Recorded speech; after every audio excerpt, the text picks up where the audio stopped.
And we're back live. Hopefully this is going to work. I hope you guys can hear me. I've been watching the chat here with you guys over here on the right-hand side. I got the chat set up there. I've got the streaming software set up right in front of me so I can see it. And I want to start just a little bit early, a couple minutes early, because I saw Gary Rose from Kentucky checking in. Hello to you, Gary Rose. He has a hunting trip scheduled here in the near future. I hope to hear great things about that down the road. And I just wanted to start a little bit quick because... a little bit early, just because I wanted to thank Gary Rose personally here on the live stream for this strap, that will hold Bunjie. I'll strap this onto Bunjie. It's a sling for a crossbow, and he made this, or had it made, either way, but sent it to me, and it was completely a surprise to me. I got back from Maryland, had this package. It took me a few days to go through my mail, and finally I found this thing, and you can't beat it. It's just the coolest looking thing. Nice heavy duty thing. I think it's made out of that paracord material. Also sent me a cool letter, and I'm not trying to embarrass you, Gary, or anything like that. I just wanted to thank you publicly, thank you on the live stream, because that's sitting right here on the desk right in front of me, and it was something that I saw you log in there, and I thought, let's bring that up there. Let's do that. The way this thing's going to work, well, man, we got all kinds of cool people on here that I recognize. Mark, it's good to hear from you. Mark Borcher is one of the oldest friends of Bunjie, I think, on the planet. He's been around since the early days of Death by Bunjie, so he's been around here for a long time, and it's great to have him on here. That Murder Incorporated, great to see you once again. Also, Evan Outdoors, good to see you. Dean Cerny, good to see you again, of course, and Patrick Cassidy. These are all names that I recognize. It's so great to see you, Brad Keys, Jim Jordan, and, Mark Kirst. Good evening to Virginia. Hello to you. George Lauro, Jason Robinson. Hello again. Hello to a fellow Pennsylvanian, Billy Mitchum. East Texas Outdoor Adventures. I wonder where you're from. That's funny. Dan Fofi checking in from Syracuse, New York. Get any snow up there? I don't know if you got any of this last one, but just to give you guys a heads up, not to stretch out the intro or anything like that, but we did get a snowstorm. Only got about 8 inches here in the kingdom of Bunjie, and I'm not going to complain, because they were predicting 12 to 18 inches. So anytime we can get less of that, I'm all for it. Bob Fulton, hello to you too. And so, without further ado, we are at 7 o'clock mark. Let's roll that thumbnail. That's what this episode is about. It's the last virtual deer camp. It's the last one we're going to be doing for a while. It's not the end of live streams. It's not the end of the virtual deer camp. It's the last one for the 2018 to 2019 hunting season, unfortunately, because, yes, that's just where we are at in the season.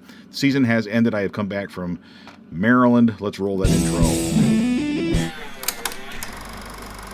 And got lots of people logging in here. I'm looking forward to this one. You guys probably know, those of you who were following Death by Bunjie on the Facebook page, know that I did not shoot a Sika deer in Maryland, but I got back from my trip safely. On the last day, I woke up in the hotel. I had packed the car the night before, got ready to go. I was going to get out of there bright and early, head back to Pennsylvania, a 5-hour drive, ready to do it. And sure enough, I opened up the door in the morning, walk out there, and boom, it was snowing. There was like 3 inches of snow on the ground, snowing pretty heavy. I had to drive back in that. And it wasn't until I got past the Lehigh Tunnel. Those of you familiar with Pennsylvania, that's southeastern Pennsylvania, I got past the Lehigh Tunnel and blue skies all the way back. So it was great. So it was a little sketchy trip there at the beginning. But I want to talk to you briefly here. I'm going to go through those comments. I'm going to talk to you folks about what's going on in your world, and I want to hear about that. I want to hear your reactions to this video, because I do have some footage from Maryland to share with you. So what I did, I went to Maryland for the late season. This is the January season. All of their firearms seasons are over, right? And I went in there for the very beginning of their late season, which includes the crossbow, allows use of the crossbow. I was there for 6 full days of hunting, and I came back with 0 Sika deer. Sika deer is the reason I went there, and that's what I wanted to talk to you guys about. Now, a Sika deer, for those of you who aren't familiar with them, I scrounged up some footage off the internet here. This is from a service for B-roll that I pay for. It's a service that I pay for, and they did have some very limited video of Sika deer, but for those of you who might be unfamiliar with that animal, with that species, they're a deer very similar to white-tailed deer, but they're kind of like a cross. They're more of a miniature elk. That's what I like. You can see here they got a little bit of white on their back, that sort of thing. That tends to disappear as they get older. They have the white hind end, and the stag in the background there, you can see him them. They're called stags and hinds, not bucks and does. But that stag in the background, you can see that's a pretty typical spike right there, which will eventually, if given time to do so, grow into a more mature rack like this. That is the more mature looking stag. This is footage from China or from Japan. Again, not footage that I was fortunate enough to shoot, seeing as how I've never seen a Sika deer in person. But, well, I have seen them on preserves. I've not seen them in zoos and whatnot. I have not seen them in the wild. But this is the way it is in Asia. Okay, these are these animals that I was chasing are typically from Asia. There are some left in Japan, about 1,000 left in China from the research that I did, and that's what they look like. They get a nice little rack like that. But however, today there is, if you look at this, at Maryland actually has about 15,000 free-ranging Sika deer. Can you believe it? And this is the Maryland Department of their game commission, whatever you want to call it, the Maryland Department of Natural Resources. Their website does have some neat information about it, and they weigh about 90 pounds for the stags. The females weigh about 70 pounds. You can see that there, and they're from Japan, East Asia.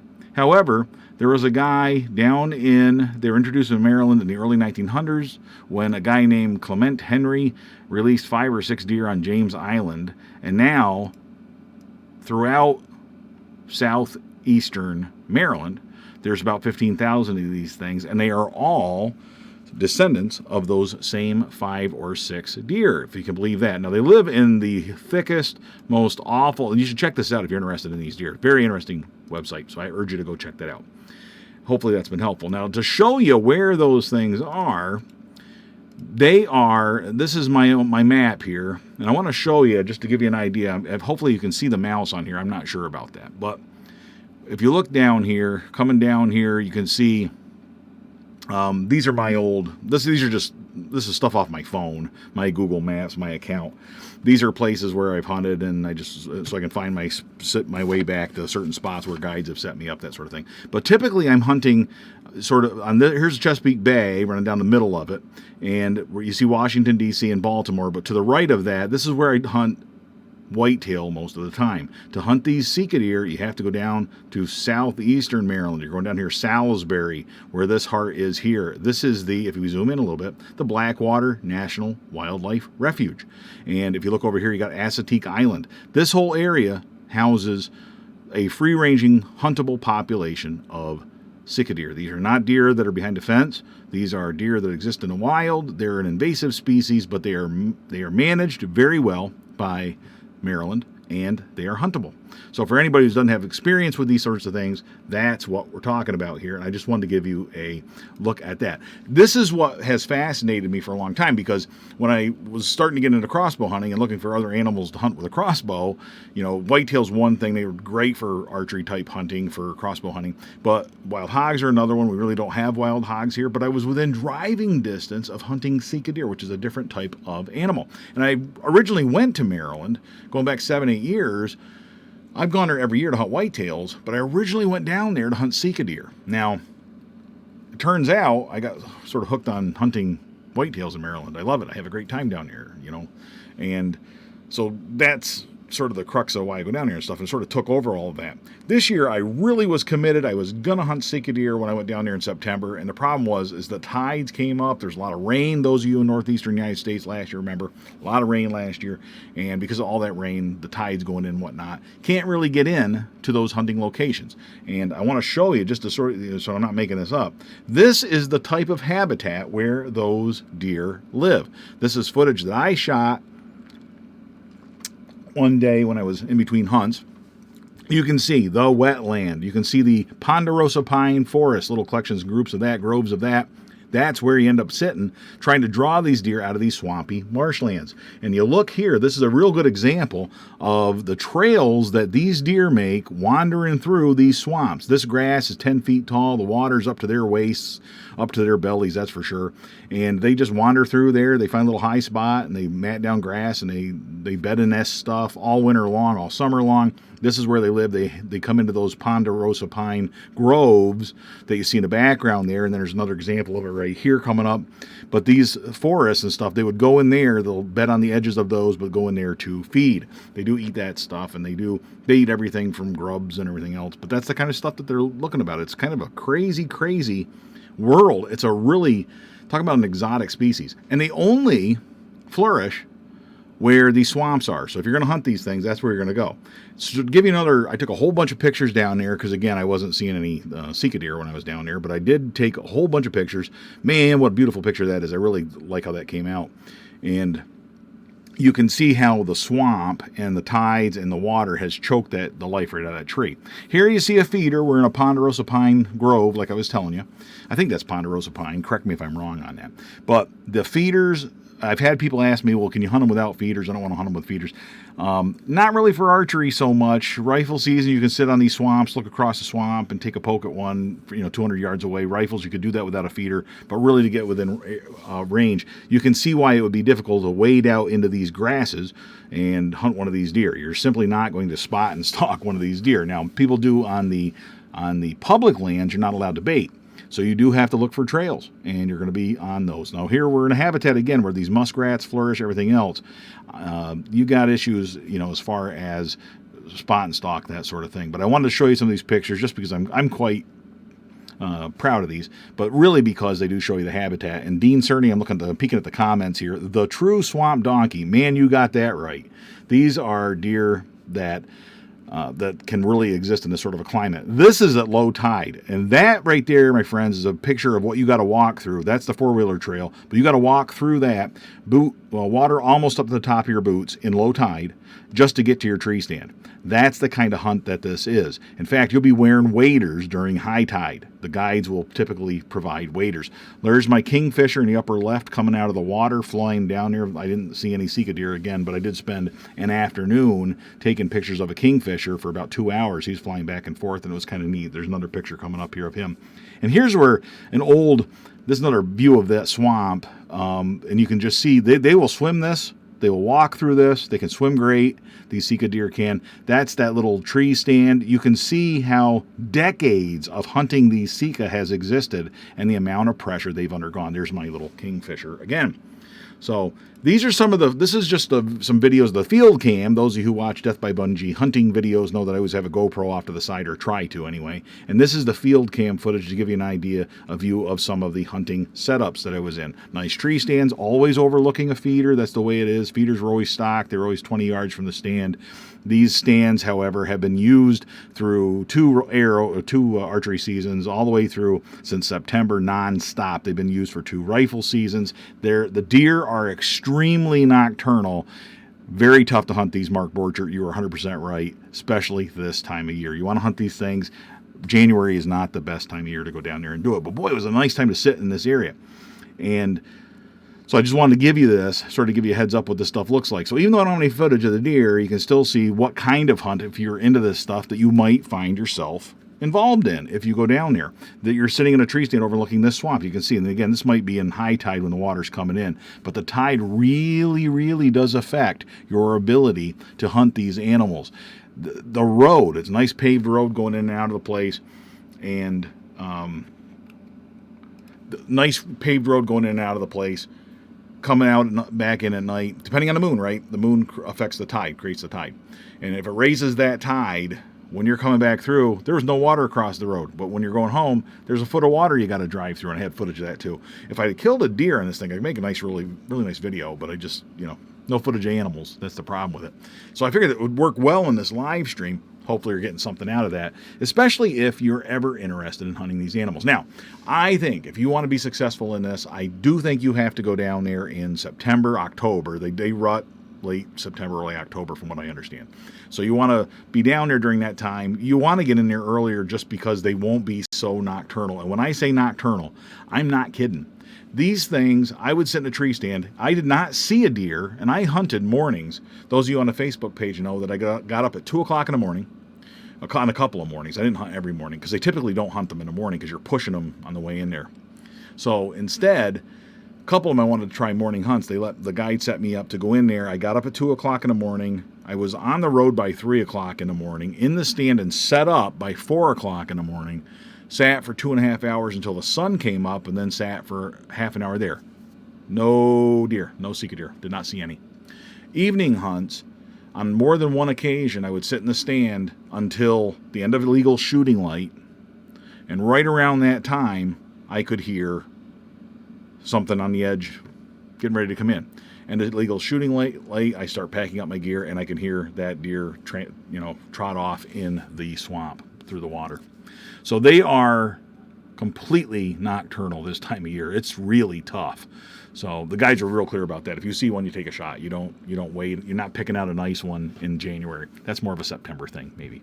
The other thing that I noticed, when you talk about the pressure that these animals had, you've seen that old tree stand. That tells you that for decades, that thing is decades old, right? That's treated lumber that's worn right out. That tree was alive 20 years ago when they built that tree stand. That tree's dead. It's broken off and rotted away. And most of that tree stand's gone. And that's because it's so old. They've been hunting these deer in those swamps for decades. And you and I probably don't even know about it, right? They've been doing it without telling anybody. It's their little secret, which more power to them. You've got a treasure down there in that area, and I don't think that I would want to be inviting everybody and their brother down there either.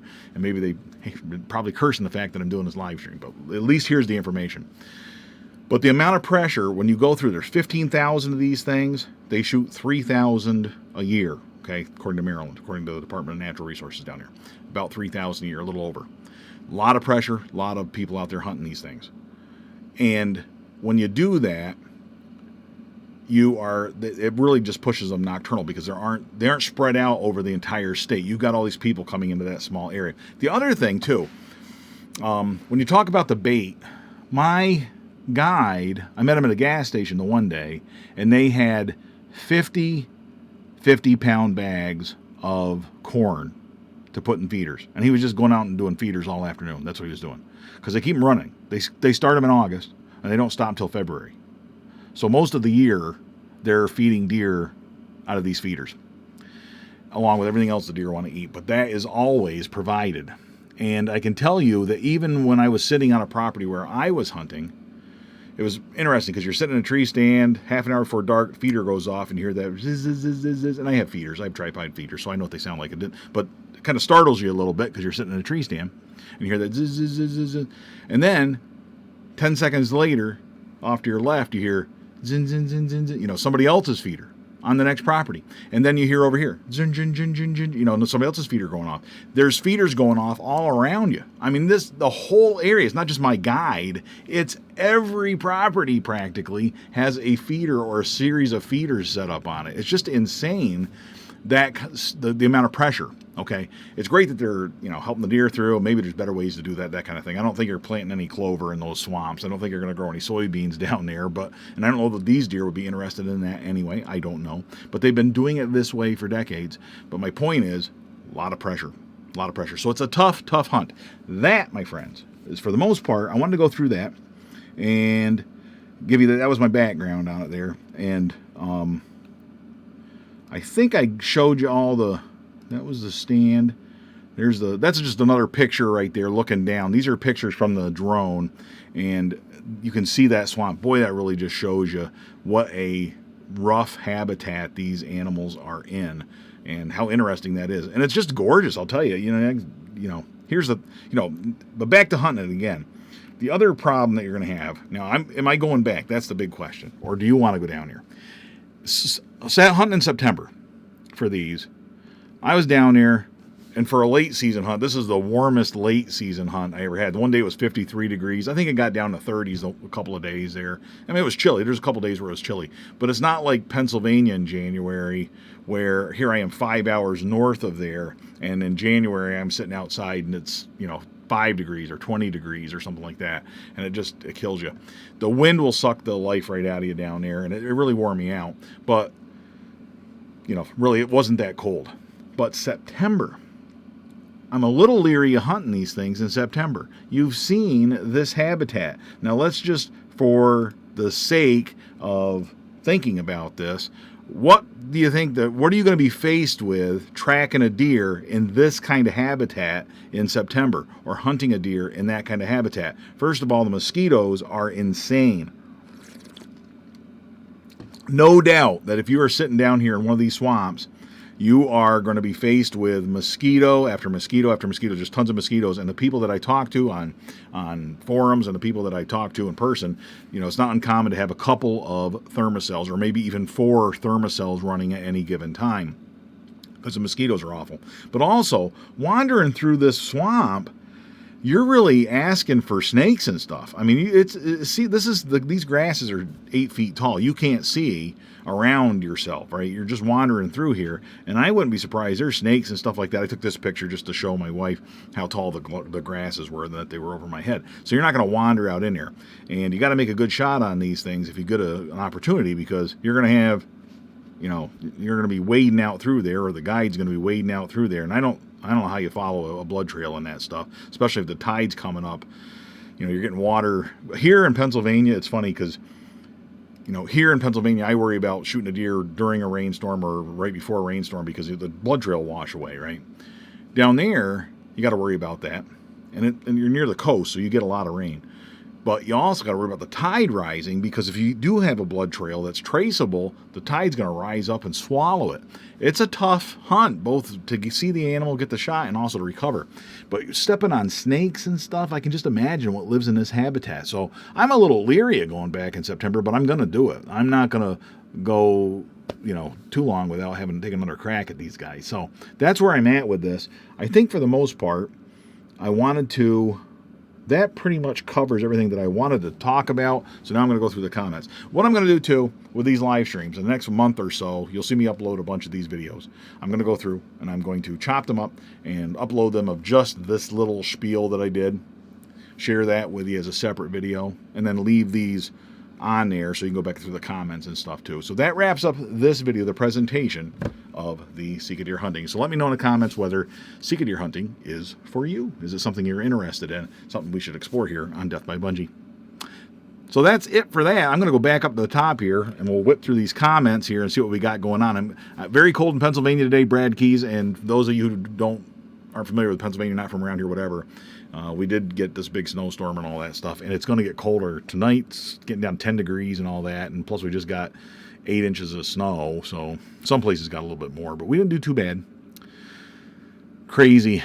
Hello to North Carolina, Billy Mitchum. Probably not going through the cold and snow, what we got up here, but I can just imagine. Indiana, 7 inches of snow today. Good for you, Patrick Cassidy. Hope you get through it good. 14 inches for Dan Fofi. Man, this time of year, we got people checking in with the amount of snow they got. 2 months ago, we were talking about the deer they saw, and now we're all getting snow. It's crazy how the world changes, how times change, So, Dan Fofi, yep. Hopefully, I'm continuing to say your name correctly. I'll tell you some of the names, man. It's always something, right? So. And Mark Borcher, he's happy that he did not lose power. Yep, you and me both. I was worried about that. In fact, he and I were talking, and we were going back and forth about whether I would do a live stream, and it really kind of depends on whether I had power. You know what I mean? It didn't look like it was that bad. So, Crossman Hunter. Now, I talked to him previously. He had success hunting with a rifle, I believe, on Sika deer. He's one of the folks that I talked to who had luck with that, and said that his was about 50 pounds. Nothing wrong with that. I would not have passed on one of these deer. And my guide, when he first showed up, I said, I'm like, I was just going over the limits with him, saying you can shoot 1 stag and 2 hinds, right? And he's like, yes, but shoot the first one that comes in because they're hard to get. And I'm like, oh, no problem. I'm like, the only thing I wouldn't shoot is if it's a real small fawn, this year. If it's a real small fawn, I don't want to shoot that. He goes, they're all little. It doesn't matter. Just shoot whatever comes. Like, he was nervous because he knew this was going to be a tough one for me. And I wish I had known more that this was going to be this tough, because it was not an easy hunt. But I thought that was pretty funny. He's like, yeah, they're all small. Doesn't matter. So 50 pounds, I'd be happy. Crossman Hunter, if I come home with a 50-pound Sika deer ever, I'd be happy with that. That's fantastic. John Patterson, they sure do taste good, but man, are they small. Always open for ideas if people want to float me an idea about where they think I should go to try that out. East Texas Outdoor Adventures loves the drone footage. I was so nervous about going down there. I have the app to make sure I legally can film in that place. You can't go to the Blackwater National Wildlife Refuge and fly your drone around in the middle of that. You can't do it. And you can't stand someplace else and fly it over that. You can stand somewhere else and lift it up and look at it. That's legal. But it's just like the Pennsylvania game lands. You can't fly a drone on the Pennsylvania game lands, but you can fly a drone nearby and look at the Pennsylvania game lands, if that makes any sense. You just can't go into their airspace. That's the law. So, and I have an app that helps me do all of that stuff. So I have gone through that, and what I was doing was totally legal. It's legal for me to fly that drone. I have the app. And I was flying an app that tells you if it's legal to fly in that location. But I was still really nervous about putting that thing up in the air, in Maryland, in a different state and everything else. But I figured I got to get over that. If I'm going to be nervous about that, I need to get over it and get used to it so that I can do it.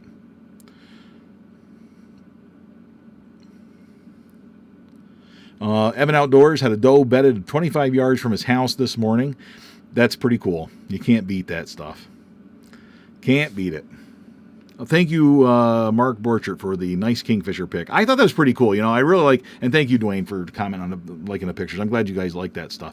I wish I could do more of that stuff, and I think that, that's something I always do, but I love sharing that stuff, and it's just, can't beat it. Crossman Hunter, Maryland's marshes are beautiful. Nutria hunting is something you may want to look at. I think they've extirpated the nutria, if I'm not mistaken. I did listen to a podcast on that not too long ago where they claim they have gotten rid of all of the nutria that were clogging up the Chesapeake Bay marshes. And that may not be true. That's a tall order. But the guy was real adamant that they had gotten all of them. In fact, they asked him specifically how many are left. Would it surprise you if there were 5 left? And he said, no, there are none left. No more nutria. So, I don't know, that's crazy, but that's pretty neat. Carl Rasmussen, so will you crossbow hunt the Sika again? Yes. Yep. Going to do it. When I first came back, I thought, maybe this isn't for me. And I'm not real excited about going down there and getting all bit up by mosquitoes and worrying about wearing waders and get bit by snakes. I have a pair of waders here somewhere, but I couldn't find them. But they have waders for you. They can do that. But I'm not, you know how it is. You get done with something, you get back after you come back from hunting in the cold or something, and you get back in the house and you're like, I'm not ever doing that again. This is stupid. I'm not doing this again. And then the next day you're like, man, I wish I could go back and give it one more try. Maybe it'd be different this time. You get pretty excited about it. So my slice of heaven outdoors, parts of that was the Blackwater Refuge, a little bit south of that. But I didn't fly I didn't fly the drone in there, but I did take a lot of pictures around there and that sort of thing. So let's see what else we got here. No Sika, no mosquitoes either. Got to look on the bright side. Yeah, exactly. I came back without malaria. I guess that's always a good thing. I don't know if you got to get shots before you go down there and hunt those things and with all the mosquitoes or what, but it's pretty crazy. We got a lot of people from Texas. That's pretty cool. Man, we have a really good crew of people on here. This is awesome that you guys, because the season's over, pretty much everywhere. All of our season's over. I've been looking at turkey calls. Can you believe that? I'm thinking about spring gobbler. But yeah, pretty neat. How do they measure Sika deer antlers, by point or inches? I think they have an inches thing, probably very similar to Boone and Crockett for whitetail. There is probably an accepted method of measuring it. They're like a miniature elk. When they're mature, their antlers go up and they start to branch out. Now, if you get anything with a fork in it, that's pretty much a trophy, right? Even they're all trophy because these things are so hard to find. Like, don't get me wrong, okay? And I've seen people mount the hinds, right? The does, so to speak. Like, they mount those. And to be honest with you, I'm not that far off of doing that. I'm not really, I might do that myself if I shoot a hind, just because I'm not from there. And this is a totally unique hunt for me. But the spikes, if you get something with a fork in it, that's kind of a rarity. Now, in the wild, that's the case, right? In Maryland. If you go to a hunting preserve, these things can be 8 points, right? They can get a lot of mishes, a lot of them, Crossman hunters telling me the fat in Sika is more of a marbling fat also, so it goes through the meat. That'd be pretty interesting. It would tenderize them, that's for sure, and give them a little bit more flavor. So, are they using feed or just corn? My guides, I think, were just corn, but I think that that doesn't speak for everybody. But that's, again, there's other stuff that these things eat. They eat grubs. They eat other things that are not this time of year, but when the swamp is not frozen and everything isn't hibernating, they will eat anything that's out there. They get real fat in the summer, I am told. So these things are eating who knows what to eat. Mark Borger, it would be tough to track. You got that right, and that's one of the nice things about having a guide. I wouldn't be the guy tracking them. You know what I mean? We'd have somebody else there doing that. Thermocells are worth their weight in gold. I don't leave home without one, Dean Cerny. Boy, you got that right. I have used them in Maryland. Deer don't seem to be bothered by those. If I go to Canada to hunt up there for the black bear, no doubt we're going to need some thermocells as well. Get a good set of snake boots. That's not a bad idea. You know, the rubber boots that I wear. Yeah, I think they'd be strong enough. But Billy Mitchum, don't worry about the snakes, worry about malaria. Yep. There you go. Yep. Now we got people almost stepping on a copperhead. I've seen one copperhead, what I believe was a copperhead here in Pennsylvania. Suppose we have plenty of rattlesnakes that people are able to find. That is not my thing. But, yeah, almost stepping on a copperhead. Yeah, that's about... That would make you think twice about, looking where you walk and everything. That's Zellerum 55. Where were you where the copperhead was? Not that I'm worried about walking there, but what state were we in, if you can let me know on that. That's kind of interesting. 13 inches of snow in northeastern Ohio. And Billy Mitchum, I don't know if that's worse or not. No snow at all, but just cold. At least the snow is pretty, but man, cold. The older I get, I used to have no problem with the cold, but man, this year's been, every year gets a little tougher, you know what I mean? But it is what it is. 3 inches of snow in Kentucky. That's awesome, man. Jim Jordan, I enjoyed this. I had not known about Sika deer before you told us about them. Thanks again for another great live stream. Well, thank you for watching it. That's kind of what I was hoping at. A lot of people don't have experience with this. I'm really surprised by the number of people who've hunted them, like the folks we're talking to here, who have a little bit of experience either hunting them or even killing them. And that's pretty cool. I just think it's awesome. Like I said, this is one of the reasons I originally went to Maryland, but I got hooked on their whitetail hunting because they got a lot of whitetails, But these are a neat little thing to do. Yep, pretty neat. What else we got here? Huck Finn finally caught one of the live streams. You can go back and watch the beginning if you missed the beginning. That's not a problem. Certainly can do that. Franklin County got 5 inches of snow. I hope the stream's coming through. A couple of people. Mark Borchert, can we discuss upcoming live streams at the end? We certainly can. I'm always open for ideas or what you want to do. If you guys have ideas about how to continue the live streams. The virtual deer camp was more about, because when you're hunting a lot, you don't have time to make the videos. That's what I found, right? So I sort of make up for that with the live streams, and that's a chance for me to keep you up to date because it's live, but also to sort of interact and stuff the way you would if we were all in a deer camp together. So that's why the virtual deer camp idea was born. I'm definitely doing this again next year because I'm having a lot of fun with this. I hope you are too. In fact, I only want to expand it. I was thinking about a way to do it on Facebook and YouTube at the same time. There's got to be a way to do that. 2 different streams, but just stream it in 2 different places. I probably can do it with the same camera. I've got other ideas down the road. Live streaming cooking videos. I want to do stuff like that. I want to do live streaming of, some more impromptu live stream stuff like that. The live streaming stuff I really like. I am not going to stop doing the other videos that I've been doing. Okay. Crossbow Appreciation Month. I got a list of videos for August where I'm going to do a video a day, just like I did last year. I'm going to do it again. I'm going to do that. And there'll be more polished videos. I'm going to do the more polished videos. And I also want to expand a little bit and do more. Like I'd like to do a live stream of sighting in my crossbow. I like to do that live, right? Let's do a live stream about that some Sunday afternoon or something. So I'd like to do that, but I'd also like to do, I got other ideas for the more polished videos, more documentary style videos. I'd like to get together with a few people who are friends of Bunjie. Like, let's look at your crossbow and let's do a video about your crossbow and what you've learned about your crossbow instead of me talking about my crossbow all the time. Because it makes a difference, People have every crossbow is a little bit different. So that's pretty neat stuff. Okay, so Jack Lawrence, today was the last day for whitetail, I think he says, here in my part of Florida. On to hog hunting for the next adventure. Boy, that's awesome. You guys that have hogs, I don't want to hear you complain about how wild hogs are a nuisance. How can an animal be a nuisance when You can hunt it all year long and there's no seasons. They multiply real fast and they're all over the place. There's no bag limits on them. You can hunt them at night or during the day. You can bait for them and they taste fantastic. How can you complain about that? I know, because you're not planting the corn and all that stuff. I know. I'm not the one whose life is being ruined by wild hogs. But man, I just, wild hogs. Can't beat them. I just think it's awesome. I'm just jealous, that's all. Dan Fofi, any info on Maryland licensing, fees, or lottery? Believe it or not, there's no lottery. Maryland is the greatest state, I'm telling you.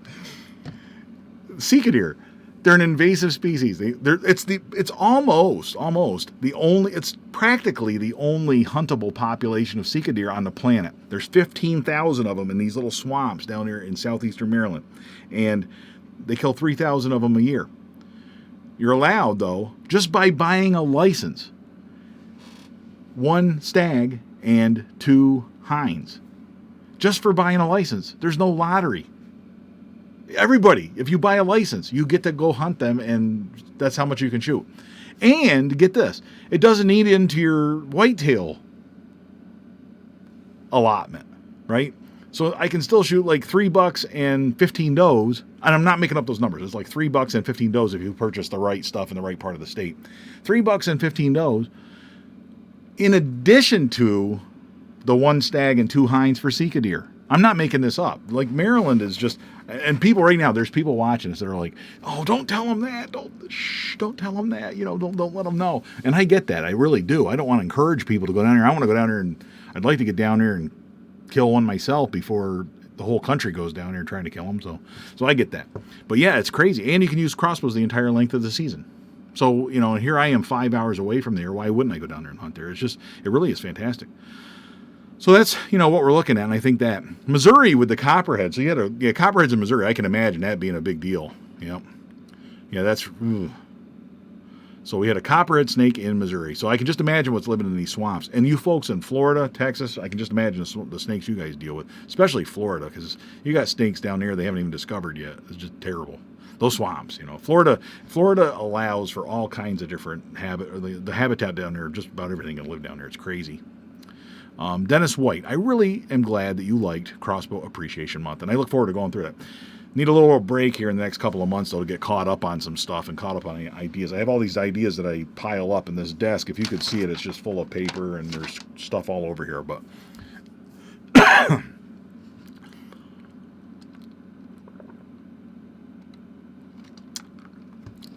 Billy Mitchum, I'm glad that I've taught you a bunch of stuff about crossbows. I certainly do enjoy them. And really, the biggest thing that I want to teach people about crossbows is how much fun they are.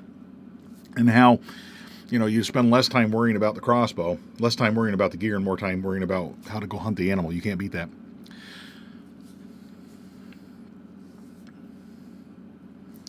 Yeah, but here we are back on the hogs. Boy, someday and someday I need people to give me some tips on how to get meat. It's one thing if you're driving, but if you're flying, how do you fly hog meat back from Texas? You just take the coolers with you and fill them up and ship them back? Is that what we're doing here? I'll have to look into that. So, yeah, that's what we have. So, Dennis White, we have an elk lottery in Michigan. I think MI is Michigan. Really? Wow, we have an elk lottery in Pennsylvania, if you can believe that. I didn't know Michigan had elk. Well, that doesn't surprise me, I guess, now I think about it. But so there. Corey Hamilton, Delaware has Sika deer as well, and there is no bag limit. Corey Hamilton, really? Delaware has some, which makes sense, because Delaware comes down like this. For me, it comes down like this, and then those swamps I was showing you are in here, and I can see why they'd be in Delaware, and people have told me that they have them in Virginia as well. So that's, yep, yeah, I can just see that. Huckfin, my neighbor 2 miles down the highway has bagged more than 30 hogs in the last year, yet I've never had one on my property. Interesting, isn't it? How, I don't know if they're too smart for you to come over there. They know that they're in danger if they go to your place, or, well, they're getting picked apart on his place, too, by the sounds of things.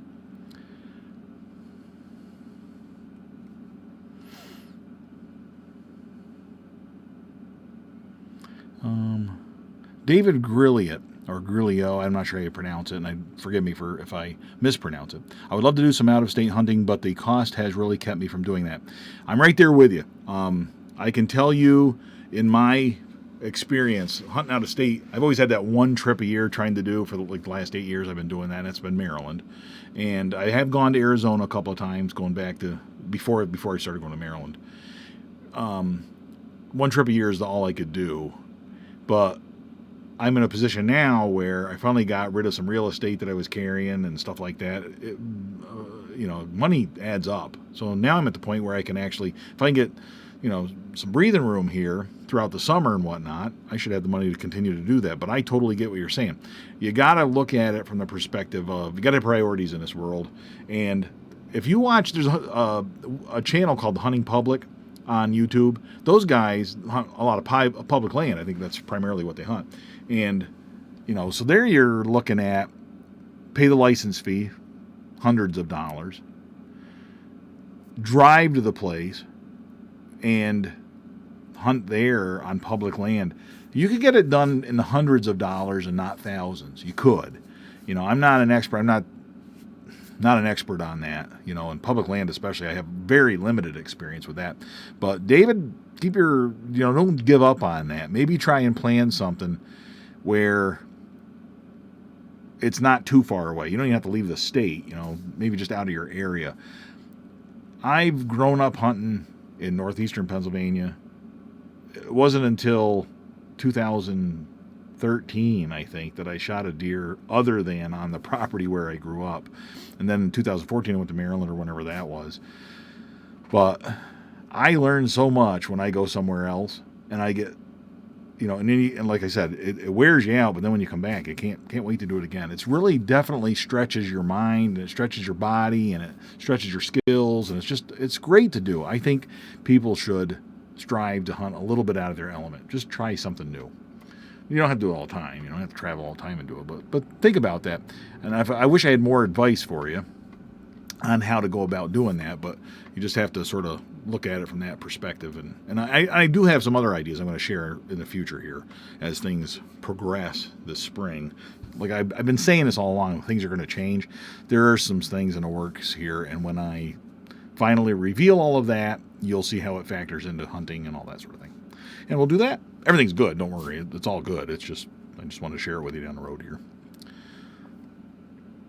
Each county in Indiana, according to Patrick Cassidy, has its own quota on does. That's similar to the way it is here. We have wildlife management units, not counties, but it's very similar. It changes every year, but last year someone did the math and said you could kill 200 plus does if you traveled from county to county. Oh, I see how that works. Yeah, here we have to pick a dedicated WMU, a wildlife management unit. So, like if you're going to hunt in 3C where I am right here, you can't go across the river and hunt in 3B. Not for a doe. You can go over there. You can go everywhere in the state and shoot one buck in Pennsylvania. But to shoot does, you're limited here. That's interesting. So if you had property, you wanted to travel all over the state. Now, David Grillio or Grilliot, when we were talking about that with you traveling, for example, if you were in Indiana, there you go. You don't have to travel all that far. You just bounce around right there within your own state and go county to county, spread your wings a little bit, and get some experience in different counties hunting does and stuff. Boy, you could have a lot of fun with that. Plus, you're in Indiana. There's a lot of that's a good buck state. East Texas Outdoor Adventures. We do have a few venomous snakes here in Texas. Yep. Now we're talking about 59-inch rattlesnakes. You can keep those. I think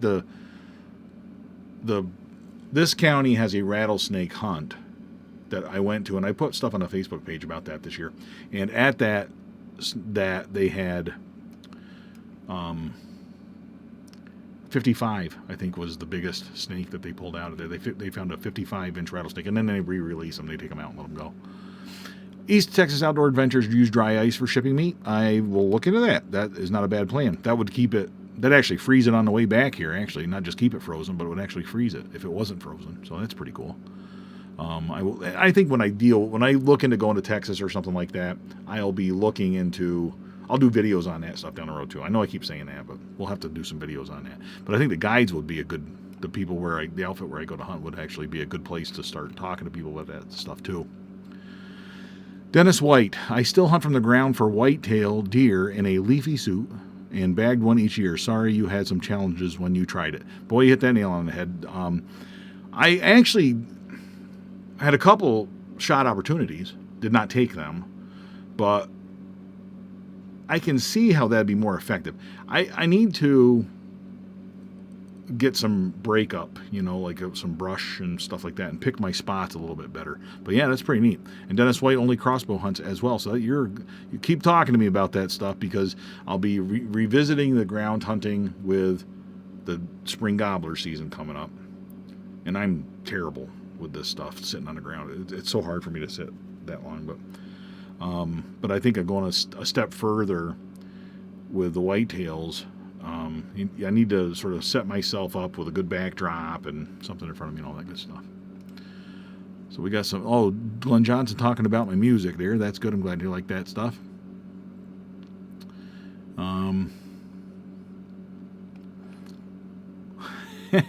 Professor Kent is late. That's probably why this live stream has gone as well as it has. He's usually coming up with stuff that distracts me, because he comes up with these little quips that I always get a kick out of. So, but I'm glad you're joining us, Professor Kent. It's good to hear from you. Zellerm55, got one and you got it on your video. You got a video of shooting one from the deer. Well, I'm going to go check that out. I'm going to make a note of that. I will write that down, because I do want to check that out. If you've got one on your channel, I'm going to go check it out after this and see what we got. Pop it up on my big screen here and watch it. Making a little note there so I don't forget. I always keep these little notes with me so I can write stuff down. Crossman hunters, got to recommend a rifle for the Sika deer. I'm going to be doing it can be done with a crossbow. I'm sure it can be. So I'm going to stick to that and see what I can do. I would not betray my poor Bunjie with a rifle. But I totally get that, and trust me, I don't have any problem with people hunting with a rifle whatsoever. I think that's awesome. But for me, I'm the crossbow guy. That's what I'm going to be doing, at least for now. I'm happy with that, and I'm going to continue to do that. Dry ice. Mark, if you guys can tell me where I can get dry ice, is that something you can actually buy? You don't have to go to a hospital or something to get that stuff? I don't know why I would think it would be in a hospital, but it just seems like that would be. And man, you guys are full of suggestions on public land hunting. That's awesome. You guys come up with a lot of great ideas here. Steve Scope. I do 2 to 3 day backpack hunts deep in estate land as a budget adventure hunting trip. That's the kind of stuff I'm talking about. I mean, that's not my style of hunting, but out in Arizona, I wandered around pretty deep back in the woods, so to speak, on public land. So, costs you nothing more than hunting license, and it makes for some exciting hunting locally. Make your own adventure. You can do that. Most places have some manner of public land to do that. And today, the other thing, David, I think it was, the apps. Get those apps on your phone, like the Onyx maps and all that stuff, where you can look at those state game land boundaries.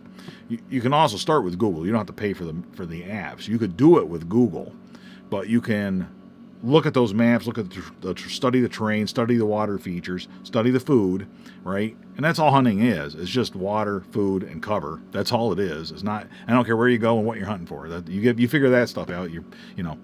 Everything else is like, you're going to make you a lot better at it. But if you want to find animals, that's really where you're going to find the animals. So just do that stuff. But you can do that from your phone, really, or get on the computer and do it, but then transfer it to your phone. And then you can, hopefully, you can sort of jumpstart your hunt that way. May not work the first time. Try it the second time you go out. Keep going back to the same place until you master it, that kind of thing. Could work, Yep. You don't have to conquer it the first time you try it. Start small. Start with a local one. Go to a game lands locally and try that, Here I am talking about that stuff. I should do the same thing myself. It makes for some really interesting videos. Corey Hamilton, snakes are the reason I live where the air hurts my face.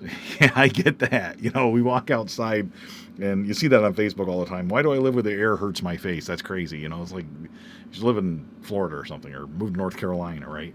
Texas, something like that, or Kentucky even. But one of the reasons to live up here, I don't get mosquitoes too bad here, number one. Number two, snakes. We do have the rattlesnakes and copperheads occasionally, but for the most part, I don't go out and mow the lawn and worry about anything other than a garter snake. That's it.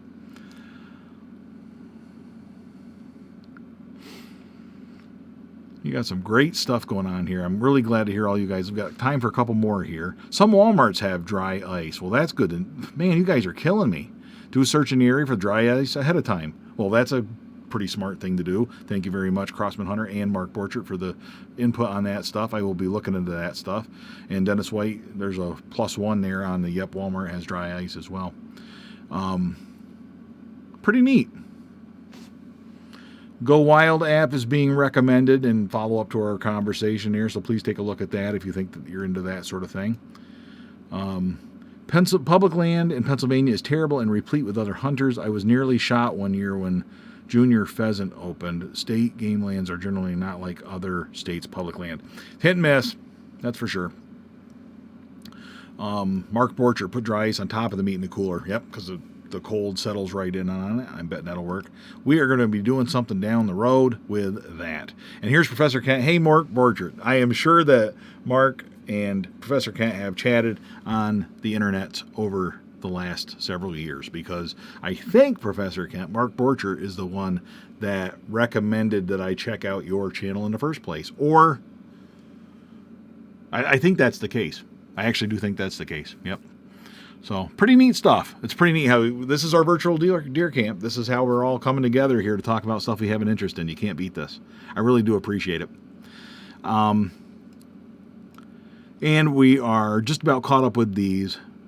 And then we'll take one last suggestion here from Steve Scope. Yes, right on with good map app to find your way around deep woods hunting. In the spring and summer, I do scouting trips while backpacking.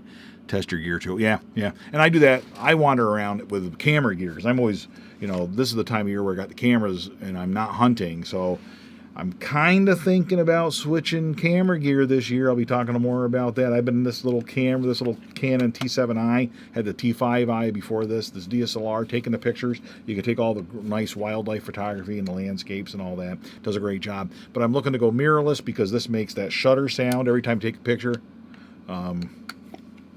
Maybe I can show you here. Oh, it's going to make a liar out of me, but did you hear that? Yeah, you can hear it.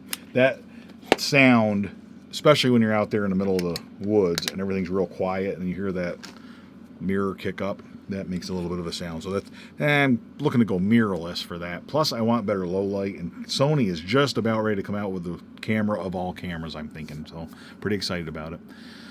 No perfect camera, just like there's no perfect crossbow, there's no perfect state to hunt in. Nothing is perfect, but it's all in what you want. It's perfect when it's what you want. That's what it comes down to. So that's what we got. You guys are bigger, better off you are. I do a small game hunt. I just love this. I'm going to go through. I've covered through all of these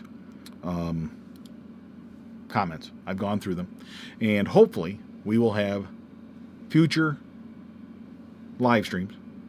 We're going to wrap this one up now, but I'm going to continue to do live streams down the road. They're not gone forever, and we're certainly going to do virtual deer camp next year once the crossbow seasons open up, and I'm really excited about that. I'm sad that this season's over.